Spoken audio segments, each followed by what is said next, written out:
12 ফেব্রুয়ারি নির্বাচন একটি ঐতিহাসিক নির্বাচন। এমন নির্বাচন বাংলাদেশে আগে কখনো হয়নি বলে মন্তব্য করেছে alliance for fair election and ডেমোক্রেসির মুখপাত্র হারুনুর রশিদ।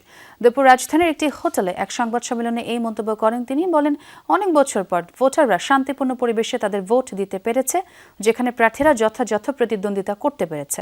দেশের বেশিরভাগ এলাকাতেই ভোটের দিনটি ছিল শান্ত এবং উৎসবমুখর।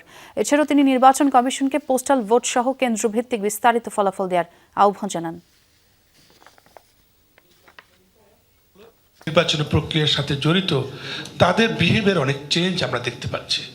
এতটা অ্যারোগেন্ট আমরা যেটা আগে দেখেছিলাম সেরকম কিন্তু এবারে না। অনেকটা কোনো যদি কেউ কোনো আক্রমণের শিকার হয়েছে সেখানে আবার পুনরাক্রমণ প্রতিশোধ পরায়ণ ছিল না।